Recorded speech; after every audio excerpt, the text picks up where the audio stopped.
Hello, my favorite people. Today we'll be checking out the lore behind the call.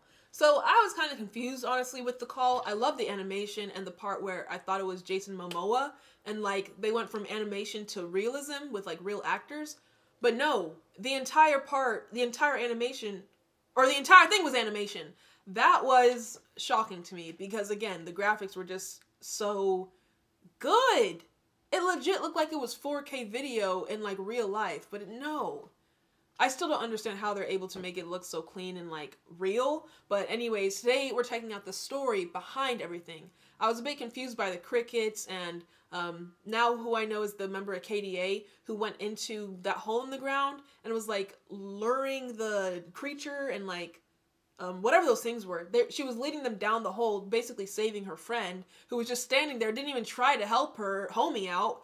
It was a lot going on. You also had the wolf people and the woman who just like let all her people die. I don't like her.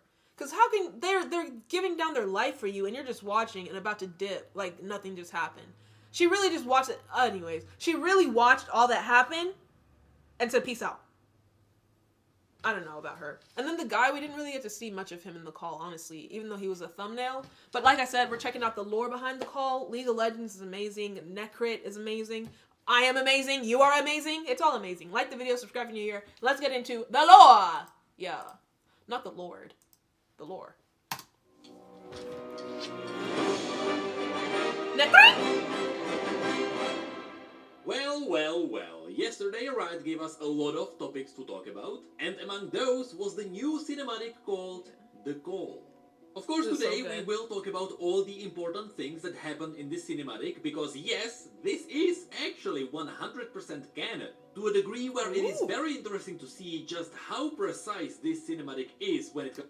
Hold on. She was the one that I didn't like. Because she's literally leading the Israelites back into captivity. Back to their death. Where it is very interesting to see just how precise this cinematic is when it comes to the lore. But before we talk about it, I have to say, people thought I was crazy when I mentioned that the Stories on Universe were teasing what would happen in the next pre-season cinematic.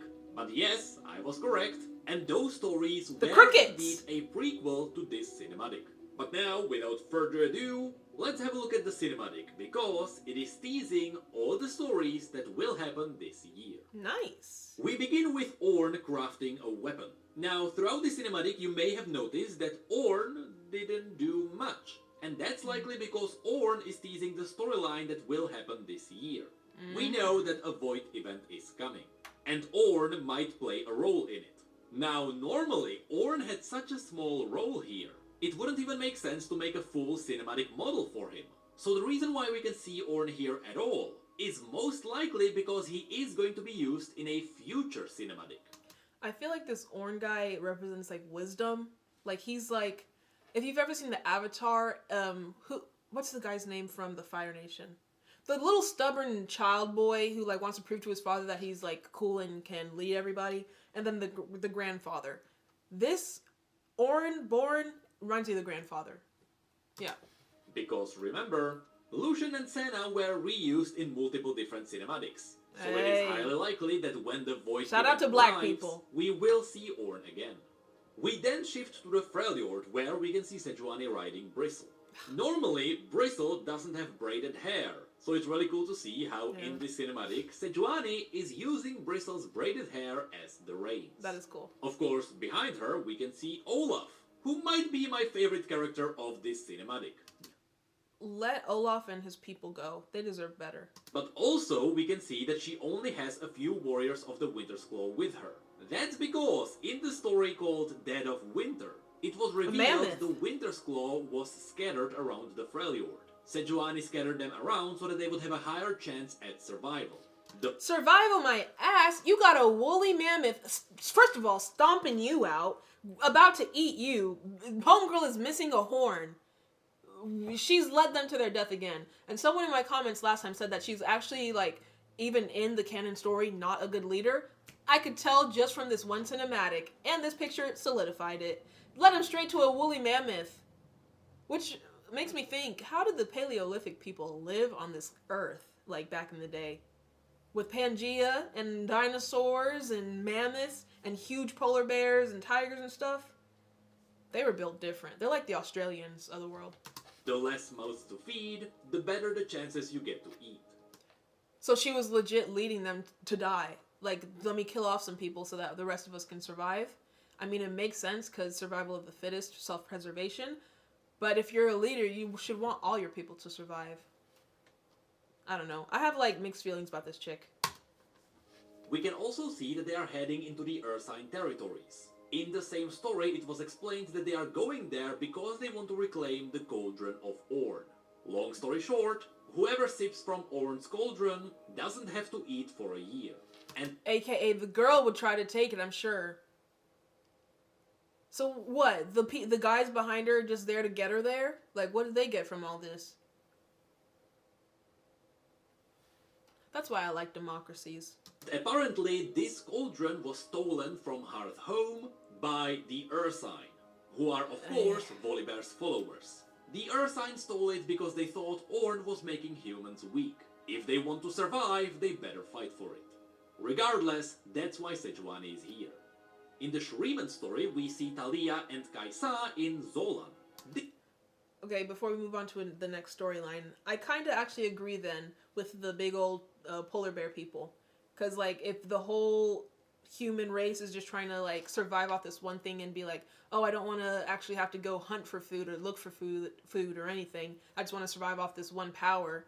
Like, no, that's kind of lame, I guess. So, like, they're forcing them now to work for life. Work for it. I feel like that's better intentions than homegirl who wanted it for herself. This is a small region in Shurima, which also was described in a story called The Faceless God. In fact, the faceless statue in front of them is actually the statue of the Faceless God. Of course, we know that gods aren't really real, and the god is actually an ancient ascendant of the Shuriman Empire. I thought that was like Egyptian too. Whenever I watched the first the cinematic, I was like, how? Hold on. Faceless. I thought this was all Egyptian stuff, and then you got the crickets coming out from the ground. This was out of the entire cinematic for the call, I think League of Legends hit the nail on the head with this storyline, or this animation anyway. Gods aren't really real, and the god is actually an ancient ascendant of the Shuriman Empire. This is a statue of the ascendant Zolani. Anyway, in the Faceless God story, it was revealed that the void was swarming underneath this place. However, a few hours before the cinematic was released, we got another story called Hollowspun. In this story, Kaisa met Talia and her friends. At the time, Kaisa was trying to defeat the void, while Talia was just helping her people. But they both learned that Zolan was invaded by the void, and so they both traveled here. Talia because she wanted to reclaim a city of her people, and Kaisa because she fights the void. We then get to the... Okay, so common interests. I thought they were like besties, but okay, turns out they didn't really know each other, but they did have common interests, so they teamed up. Girl power. Shoutouts to them. The Targonian storyline. This one is a mystery to us. We don't really know why Pantheon would be trying to get to the peak of Mount Targon, but you can see that he is approaching a Solari portal that would take him directly to the peak. We know that Pantheon, or as we should call him, Atreus, hates the aspects, because they dominate humanity and treat everyone like worms. Damn, so okay, kinda just like, that chick who was riding the little teddy bear thing with the braids. Using people. I don't like her. And simply assume that Pantheon is going to the peak of Mount Targon because he wants to fight back the aspects. I think there is going to be more happening in his storyline, but that's likely going to happen throughout this year. Yeah, I hope so, because honestly, from the call, we didn't even really get much of him. I feel like we definitely focused more on the girl and her snow team fighting the, like, polar bear stuff, and then the girl in the sand desert fighting the crickets. We didn't really see much of him and his little orbs, or portals. Back in Freljord, we can see a really awesome design of Olaf. Honestly, I love him so much. Yeah, Olaf's Please, just give him an ASU. And behind them, we can see the Ursine. Super long story short, the Ursine worship the Volibear. Because yes, in the lore, Volibear is called the Volibear. Because he is seen as a primal force of Freljord. And they... Wait, so how can you worship the Volibear, but you can't have, like, gods? Like, he just said in the desert people that the sand god's not really a god at all. But the polar bear people worship the polar bear. Someone explain down below, please. Comment. worship him to such a degree that the wild powers of the Volibear just take over their bodies. That's why many of them don't look like humans anymore. I would not want to fight them. We can then see that as Pantheon approaches the portal, the Solari try to prevent him from entering, and Atreus slams his spear down. This is his symbol for peace. Then in Shurima, we can see that the Zersai, which are Rek'Sai's brood, ambush our two heroes. Okay, I keep calling them crickets, and now that I see, like, that's not a cricket. That's a demon with claws and bad dental hygiene. Looks more like a lizard. Komodo dragon. But the two defeat them all together, which causes a massive sinkhole to open up. And Back then in the Freljord Freljord, falls in. a lightning causes a massive chunk of ice to tumble down, and Olaf casually shatters it with his helmet. But Fucking here we Olaf! mention one tiny inconsistency. You see, canonically, Olaf is supposed to be massive. Olaf is as tall as Sejuani when she is riding on Bristle. But here you can see that he is just slightly taller than the others. Canonically, people believe Olaf's mother slept with a troll, but no one ever said it to Olaf's face. Oh. Actually, if you go to the frame right before this, his size seems to be accurate there. So I don't know what happened to the scaling in the next frame. Okay, what's that saying by Megan Thee Stallion? I don't care what a girl said behind my back because the bitch knew better than to let me hear it. Olaf can relate. Okay, his mama slept with a troll. Tragic, but homie's a huge badass who can stop boulders. So who really won here? Olaf and them. We can then see Olaf throw his Hoarfrost axe, and it gets parried by one of the Ursine. This one is definitely referencing Legends of Runeterra. And as it calls upon the powers of the Volibear, interestingly enough, you can actually see just normal Volibear. That's because these Ursine are not the maniacal wild ones. These are normal shamans calling upon the power of the Volibear. No, but for real. Homie, this is kind of annoying because these are not even 3 stories. You got the people in the desert fighting that lizard demon, and then you got these people in the snowy whatever fighting polar bears. And then the only thing the other dude with the spear has to do is fight some people to get into his little orb. He had it easy. There are also the brutal wild Ursine, whose vision of the Volibear is a bit different. And they kinda corrupt the image of the Volibear. Then on Targon, you can see that even though Atreus tried to call for peace, the Solari still attacked him. And so he defeats them all without a weapon. He most likely did it because he doesn't want to harm the humans. He is only after the aspects. Okay, so he tried not to kill them. During this fight, in the back, you can see the sun coming up, which is followed by Leona descending from the heavens. Okay, homie, why'd you wait so long? Is she a enemy or is she a hero as well? I feel like she's probably a villain, because why did you wait to come down until after he slayed everybody? Why weren't you there to help him? She's probably there to stop him, watch. Interestingly enough, the Zenith Blade is perfectly canon accurate. It is blazing with the power of the sun. Nice. That's why it appears to be on fire.